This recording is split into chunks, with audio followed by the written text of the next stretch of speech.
All right. So Microsoft had a fucking showing, dude. They had What a hefty ass show. they had a What was it? They said like we had show 42 games. 40, Like that. 42 games. A lot of I think 20 some out of them were Xbox/Windows 10 exclusive. Anywhere, whatever. Yeah. Yeah. That's and then the other half were just multi-platform games. So I'm gonna run. Third party, whatever. Yeah, I'm gonna run down a couple of these. Well, first off, the big news. Xbox One X. Which, By the way, guess what? So if Xbox One is the X bone or whatever, like the fucking stupid X bone, what would you abbreviate Xbox One X to? Xbox. Because I would just take the first letter of each one and go X, B, O, X. Oh, okay. All right. You know, I saw that. I realized that. I was like, wait a minute. It's just an Xbox. I thought that too earlier today. I was like, Xbox. Oh, yeah. I was like, oh.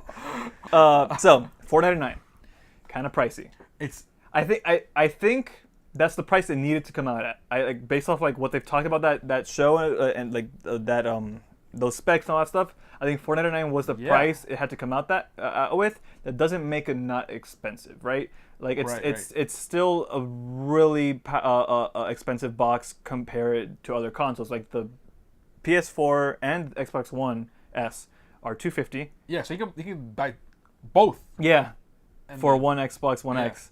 The PS4 Pro is $399 retail, but you can find it at like at $350 or $399 in a game elsewhere. Yeah. My I don't want to say worry because I'm not actually worried, but the thing that I think of is that the Xbox One X is made essentially for the people that would like the extra the extra niceness that comes with playing games on a PC without dealing with the PC shit. Yeah. And I totally get that. I used to be one of those people too.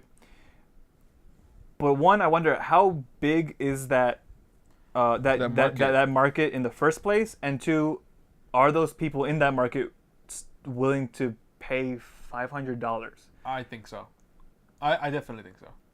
Because you have to let's go back and look at some of the other consoles that came out and their price points as well. Yeah. And well, the Xbox One right up front when it was $499, and people were just like, no thanks. I mean, they're losing the console sales race, but they've sold how many? Like they've sold a lot. Yeah, I think half. I think the number is about half of whatever. Like 2 PS4s for one Xbox One. I don't know. I think it's the last number I heard, something very close to that. But even now it's worse because well it's still the same price point. Yeah. Right. The $4.99. Yeah. And even like a particular set because they're now going to people who want to upgrade, which is already tough as it is. To do that. Or B, who don't have one at all. And so this is what I'm waiting for. I think specifically they're going for the people who don't have one at all because the people who already have one, I honestly, unless you're a crazy person, I don't see someone just dropping $500 for a console. Some of my friends are like, well, so we getting it? And they're like, oh, I'm gonna wait a little bit. But they were like, they're looking towards because they were the ones who got it when it first came out. Right. So, and that which released was it? Well, yeah, but even then, like early adopters are always like when I say crazy people, I mean like the early adopters. Like, of course, the early adopters you're always sold. Like, I'm an early everything adopter. I bought that Switch day one. I bought my PS4 like a month or two after it came out. Like, those people are sold already. I mean, like the general market that they're going for, right? Yeah. Like are those people willing to just drop $500? For plus, like, do they already have a 4K TV? You'll get benefits if you don't have a 4K TV. Yeah, super simple. But like, that's the thing you gotta think about. Do they message that well enough? That hey, you don't actually need a 4K TV. You'll get some better performance already without one. Like, is that clear to them? There's a lot of factors. I think they're setting. So, the biggest thing is I think they're setting themselves up for future-proofing the Xbox One life cycle. Yes, I think so too. I don't think they're necessarily looking for a shit ton of immediate sales. I mean, everybody wants that, right? Yeah, right. But it's more for the sake of, okay, listen, we've got to get back into this race where we're losing. Our horse is here losing. Yeah. Let's go ahead and set us up on paper, what we've seen, like it's already ahead of the PS4 Pro. Like this will just sell these. We can sell both. You know? So like if you don't mind buying this and buy the other, so they're giving people options. Like I think it's the right move. I think it's gonna be tough. It's gonna be tough to sell them. Yeah. But I think they will sell overall. Especially considering how still surprisingly how games are so cheap nowadays. Like I mean, like $60 is a lot to ask for a thing. Hold on a second. But go back 20 years. Remember my Sega's whatever $60 for a toy store with the game. Right, but like but you have to look at too like inflation and all that stuff. Like the fact that games are still $60. Yes, the games have like over time have technically never been cheaper, but it's still that money. It's still $60. Like we're like. I would say we're special cases because, one, I just buy everything out of a need to play them and understand what's happening and be informed. You buy a lot of games as well because you happen to have a pretty decent job and all that nonsense. Like, most people can, not most, but a lot of people play maybe 3 games a year, right? Totally agree. Yeah. So that's another thing do you buy this $500 thing up front to play those 3 games a year, or do you? I'm just thinking back to the time, and we should move on soon. But I'm just thinking back to the time of when the PS3 came out, and it was $600. Yeah, dude, Jesus. But they still sold, and at the end, they still sold, but like they shot themselves multiple times in the foot. No, they did. They did. But it still sold. Yeah. And that wasn't like the premier one. In terms of like the different tiers. That was it. Yeah. Take it or leave it. And it still sold. So it is what it is. Hopefully, we wish them the best. Cool. Right. Assassin's Creed Origins. That's a game. Yeah. That's a game. So like we heard it for a while. Like it's been leaked up. Each whatever. Blah, blah, blah. What do you think? You played it. I played every more than I have. I played every mainline Assassin's Creed game. I'm down 2 games from you. And I definitely needed a break from those games. Yeah. I don't know if a year is enough. I think maybe 2 years would have been better. Well, we had this. It would be 2 years. No. No, it's only been a year. Has it only been a year? I thought it took a 2-year break. They didn't put one out last year, but they put one out the year before that. Well, by the end of this year, it would be 2 years. No, but one's coming out this year, so there's only 1 year gap in between. Time-wise, how many months? I mean, 40, whatever. But So I don't know if that's enough. They've shown some gameplay. There's a gameplay demo they're showing to press. There's also a gameplay demo they showed at the Xbox conference. There are 2 different demos. I've seen them both. They definitely look like a slight departure to Assassin's Creed. I don't know if it's enough though. There's some RPG elements to the game. I saw with the different bows and there's bows with stats and all that stuff, which I'm for that. I like that, sure. They seem to kind of be going the Far Cry route where you're open world, taking down camps, things like that. Yeah, you gotta pinpoint. Yeah, who's in which again I like those kinds of games, kind of a lot. But I played one already recently. It's called Horizon, and it's a really damn good one. We're gonna play actual Far Cry early next year. So what I to be honest, I don't know exactly what I want out of Assassin's Creed anymore. I don't know. I think we're going back to this is the closest time period in terms of weapons and mechanics to Assassin's Creed 1. Yeah. I mean, this takes place before that. Yes. So it's actually the origin of the Order. Yeah. Of Brotherhood or whatever. Which is weird because I thought the origin of the Order happened to be in that Persian area, but that's what I understood from the lore, but I could be misremembering. That's how they're working with origins. So that's what they've been saying. But I feel like are they retconning something? I'm not sure. No, I think it might be like the Order we see in Assassin's Creed 1 here might be like the modern day version of the Order. Since then on, it's been the same Order. Yeah, the Ashashin. Yeah. Okay. That's what it's fucking. That's a real thing. That's what this whole game stuff is based on. But I think this one's gonna be more about the fact that there are people who are killing people. Yeah. And vice versa. Yeah. So overall, I think. Do you think it's enough for you to get you to? I'm gonna get it because I'm an idiot. Again, it's one of those I need to know things. I need to know what this game is. But for the general people who play Assassin's Creed games. I think this game is gonna be the kind of game where you pretty much what they show isn't gonna win you back. It's people's reactions that's gonna win you back into the series. Like I don't think no matter what they show, that's something like crazy. I don't think it's gonna be like, oh yeah, I need to play this game. It's gonna be the people like me are gonna buy it. And because that's what we do, and we're gonna play it, and then that word of mouth will spread. Like, hey, no, this actually turns out this is actually pretty great, and then they go and do that. It seems like they're taking a departure from, like, you know. There's definitely enough of a departure there's definitely some stuff that I saw, and I was like, I'm digging parts of this, but is this enough? And I don't know if it is. Well, we'll see more. Yeah, we'll see. Anyway.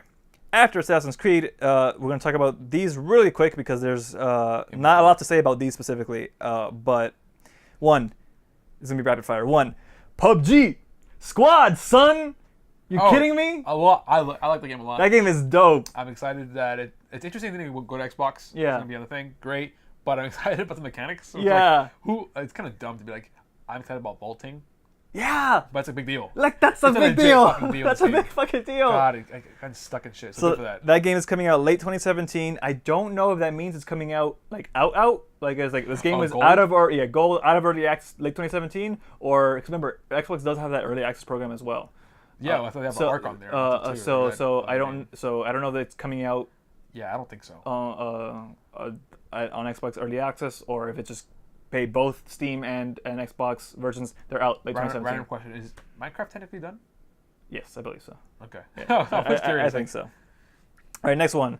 This one's a little. This one hurts a little bit. The Last Night, that cyberpunk Blade Runner-esque side-scrolling game. That thing had style. It looks cool. That thing looked cool. But then also maybe the developer's a shitbag, and I don't want to support a shitbag. Yeah, I mean.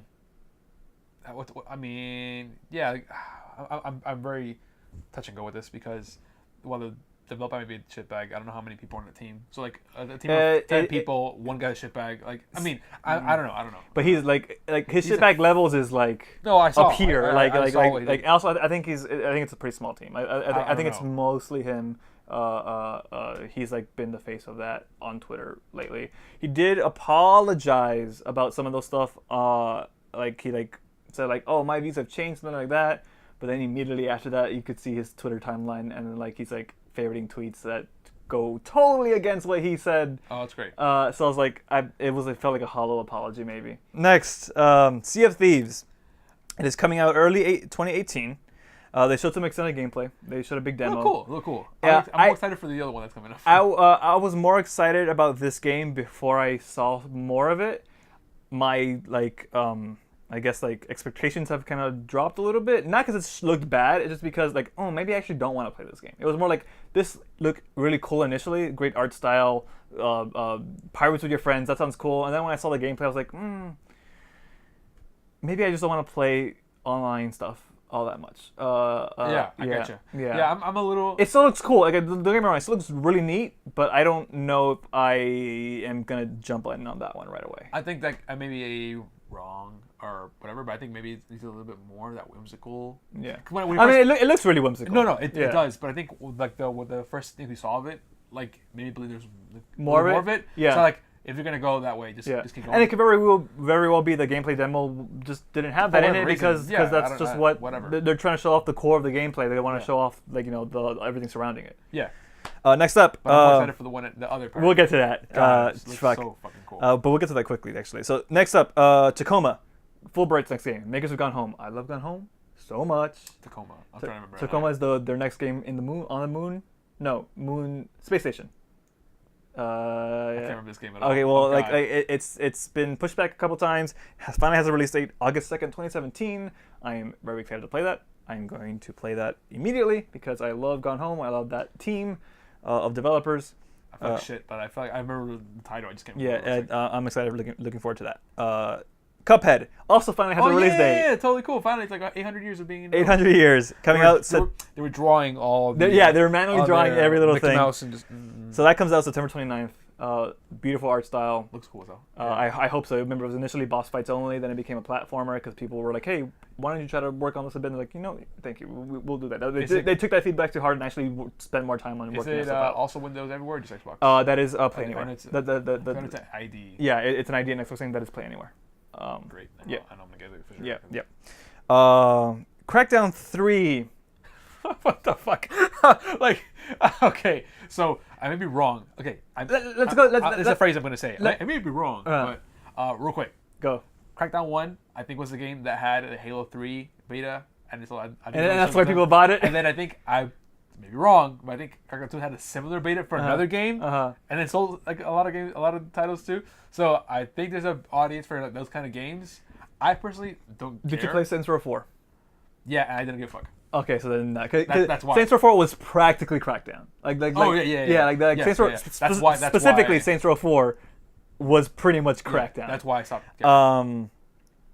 I beat, by the way, was interested in this game's reveal, but the reveal when it revealed, like, God knows how many years ago, it was like 3 years ago. It's a very different thing than what we saw today. The other one was more serious, right? No. It was just like, hey, this game is being made for what initially was going to be the Xbox One, which is now a much different console than it was back when it was announced. It was going to have cloud computing and destructible environment and all that stuff, and it seems like none of that's in the game. It might be in multiplayer, is what I'm hearing from people, because there's a gameplay demo you can play on the show floor. But I heard that from like one or two people. I don't know if that's actually accurate or not. That's weird. I'm. Usually the way around. I'm not sure about that game. I don't know. Like I enjoyed. I like Ted Cruz though. That Ted Cruz trailer was actually pretty alright.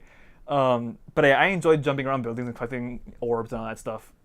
But I don't know if I'm ready to do that. It's just a personal thing. I don't know. Maybe me at 13 years old when Crackdown 1 was a thing. I thought it was super cool after that. Okay, 3 more things. Let's go. For Xbox at least. We have Life is Strange Before the Storm, which is a prequel. You're excited for that. I am so... Well, I'm not super excited because I am a little wary of how that's going to go. Because Life is Strange 1, the original Life is Strange, ended and it ended. And I love those characters, right? And every time I play a game of that, like that leaves that much of an impact on me, I go, I love these characters. I want to spend more time with these characters. I want to be in this world more. But I know that's not what I actually want. That's what I want right now because I have an attachment to these guys. I probably wouldn't actually be satisfied by doing that. Because, those characters had an ending and had their arc, right? And I experienced that and that was great. So this Life is Strange is a prequel, which is not the sequel they're making, the Donut is making. That they're making a season 2, probably different characters and all that stuff. This is a prequel to Life is Strange, set a couple years before the events of the game, telling the story of how one of the main characters, Chloe, got to the point in life she is in this game. It's going to be 3 episodes. The first episode releases August 27th this year. Developed by a different team, but a team that was made specifically to make story games. They developed their own tools to make story games, and they showed off like a little dev diary of like how these tools work, and it's actually kind of interesting. They like write an actual screenplay and attach gameplay mechanics to it. It's pretty interesting stuff. Voice actors aren't coming back. I know, and I saw Ashley Birch is not doing Chloe. She is on the team to help the writing process, but she's not voicing Chloe because of the whole SAG-AFTRA strike. Yeah, I was gonna say, Anthem is a big bummer because for a story game that's based on those characters, like that game is those characters. The voice, she's an actress. Yeah, like that's a big thing. It's a big thing. So I'm cautious. I'm cautiously optimistic about that. Like I want that thing to be good. I want to really enjoy spending more time with Chloe specifically. Be tough. But I'm not so sure. But crossing my fingers that it's actually good. Anthem. Like let's try to keep this short because because I'll give my 2 cents because mine's probably the more polarizing of both of us. Go. I'll keep it quick. Go.